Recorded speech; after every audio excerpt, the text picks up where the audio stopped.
اللہ تعالیٰ فرما رہا ہے کہ جب پہلی دفعہ کسی کو بات سمجھ آ جائے اس کے باوجود وہ ہٹ درمی کرتا ہے نا، پھر اللہ تعالیٰ سے بات سمجھ ہی نہیں لگنے دیتا۔ اچھا، یہ اب اللہ کا فیصلہ ہے، بعض اوقات اللہ تعالیٰ کسی کو ڈھیل بھی دے دیتا ہے۔ اب یہ اللہ کا فیصلہ ہے، کسے اس نے ڈھیل دینی ہے، دوبارہ چانس دینا ہے، اور کس کو پہلی دفعہ میں پکڑ لینا ہے۔ یہ مولوی تو سارے جکڑے گئے ہیں پہلی دفعہ میں نے دیکھا ہے۔ اس کی وجہ یہ ہے کہ انہیں بالکل صحیح بات سمجھ آ گئی ہوتی ہے۔ عام آدمی کو تو پھر بھی کوئی نہ کوئی ایمبیگوٹی رہ جاتی ہے، کوئی بالکل دھندلی سی تصویر آتی ہے، وہ بیچارہ پھر سوچتا رہتا ہے کرتے کرتے۔ لیکن مجھے بتائیں، جو بندہ قرآن کی آیات آدھی لکھے، آپ کیا سمجھتے ہیں یہود و نصارہ تحریف کر دیں تورات اور انجیل میں، ان پہ تو اللہ کی لعنت پڑے، اور مسلمان قرآن کی آدھی آیات لکھیں یا قرآن کی آیت لکھ کے اس کے ترجمے کو صحیح کرنے کے بعد اس کی تفسیر اس کی بالکل الٹ لکھ دیں، تو ان پہ لعنت نہیں پڑنی؟ پڑتی ہے ان پہ۔ یعنی مفتی احمد یار خان صاحب نعیمی نے سورۃ القصص کی آیت نمبر 44 ڈسکس کی حاضر و ناصر کے مسئلے میں۔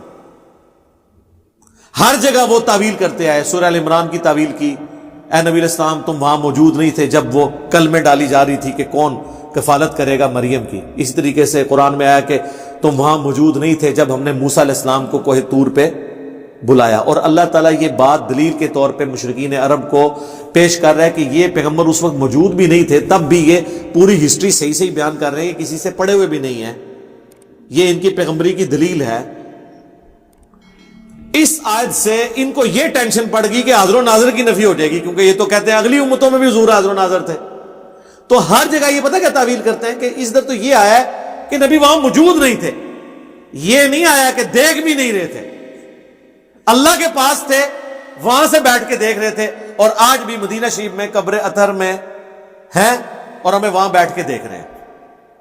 لیکن قرآن میں ایک آیت ایسی تھی جو ان کی عقیدے کی موت تھی، وہ یہ سورہ قصص کی آیت تھی، اور اس کو تو اس آیت کو قرآن سے نکالنا تو ممکن نہیں تھا۔ اور ڈاکٹر سرار صاحب والی بات کہ اگر اس کتاب کی حفاظت کی ذمہ داری اللہ نے نہ لی ہوتی نا، کیونکہ اس کتاب کے بعد کوئی پیغمبر نہیں آنا تھا نا، ختم نبوت کی وجہ سے یہ متقاضی تھی یہ چیز کہ قرآن کو محفوظ کیا جاتا تاکہ نبی کا خلیفہ دنیا پہ ہو قیامت تک کے لیے۔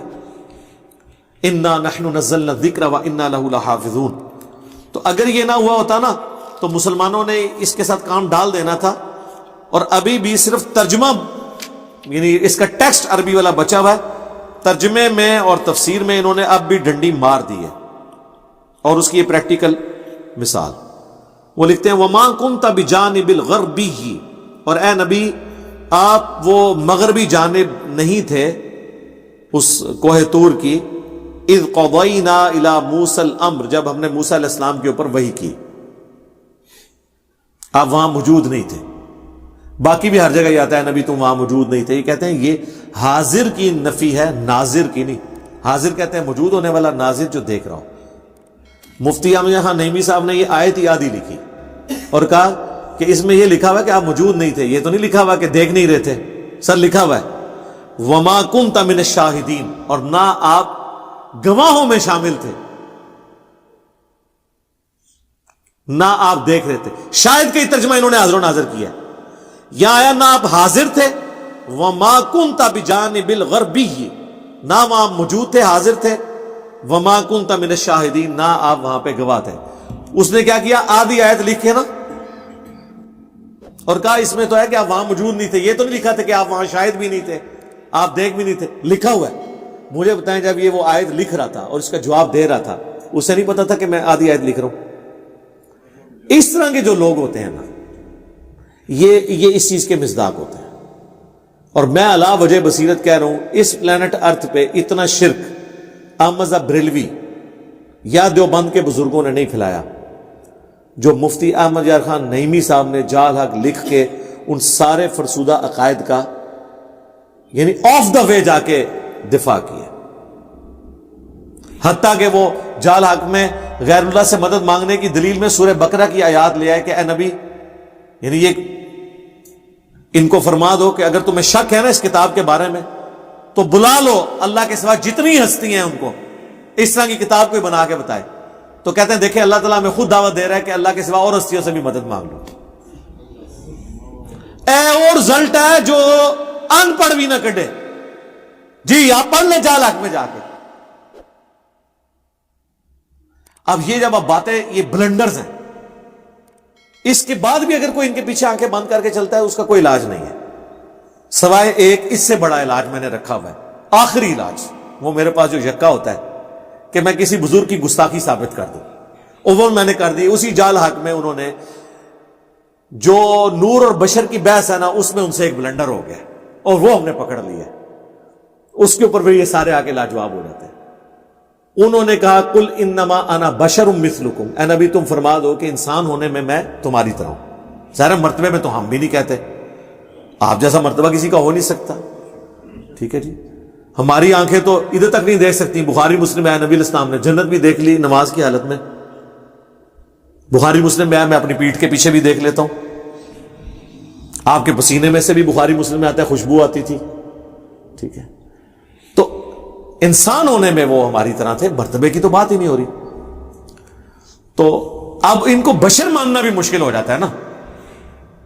تو انہوں نے اس بحث میں کہا کہ اس آیت کا صرف مقصد یہ ہے کہ اتنا بتایا جائے کہ تم لوگ اے انسانوں مجھ سے مانوس ہو جاؤ کہ میں انسان ہوں, تم مجھے یقین کر لو, لیکن اندروں میں انسان کوئی نہیں, اندروں میں نور ہاں, میں انسانی شکل میں آؤں تاکہ تم مجھ سے مانوس ہو جاؤ کہ ایک انسان دوسرے انسان کی بات صحیح طریقے سے سن لیتا ہے. جس طرح شکاری شکار کرنے کے لیے مختلف آوازیں منہ سے نکالتا ہے, یہ تیتر کو اور بٹیر کو, اس طرح پیغمبر بھی یہ کر رہے تھے کافروں کو اپنی طرف مائل کرنے کے لیے. اب پیغمبر کی مثال کس سے دے دی انہوں نے؟ شکاری سے. اور وہ شکاری بھی وہ جو فراڈ کر رہا ہوتا ہے, تیتر ہوتا نہیں ہے, آوازیں نکالتا ہے, اندروں کچھ اور ہوتا ہے. اب یہ تو صراحتاً گستاخی تھی, اس کی کوئی تعویل بھی نہیں ہے, کیونکہ بریلوی کہتے ہیں گستاخی کی تعویل بھی نہیں کی جائے گی. میں پھاڑ لی سرکار, اندھا دھند پیروی کے انجام میں ڈال دی. اللہ کا شکر ہے ہزاروں لوگوں کی ہدایت کا سبب بنی. میرا وہ جو لیکچر ہے انڈیا اور پاکستان کے بزرگوں کی 19 گستاخانہ عبارات کا تحقیقی جائزہ, ایسا رو سوئی ہے جیڑی میں انہوں نے غبارے ماری ہے, فارغ. باقی قرآن و حدیث کے ساتھ جو اس کتاب میں انہوں نے کھلواڑ کیا ہے وہ آپ لاکھ دکھائیں, کچھ نہ کچھ تعویل کریں گے, گستاخی کی تعویل نہیں کریں گے. کیونکہ وہ ادھر ان کو ڈر پڑ, کیونکہ ان کو پٹی کی پڑھائی گئی ہے گستاخ نہیں ہونا چاہیے. دیکھ لو جی, انہوں نے خود اشرف تھانوی پہ جو حسام الرحمن میں فتویٰ لگایا وہ کس بات پہ لگایا پتا؟ کہ اس نے کہا تھا کہ نبی کو اسی طرح کا علم غیب ہے جس طرح ایک جانور کو بھی تو چھٹی اس کے طور پہ پتہ چل جاتا ہے کیا ہونے والا ہے, اس میں نبی کی ہی تخصیص کیا, یہ تو اس طرح کا علم تو ہر پاگل مجنون نعوذ باللہ اور جانور کو بھی حاصل ہوتا ہے. تو اعلیٰ حضرت نے فتویٰ لگا دیا کہ تم نے جانوروں کے ساتھ مثال دے دی.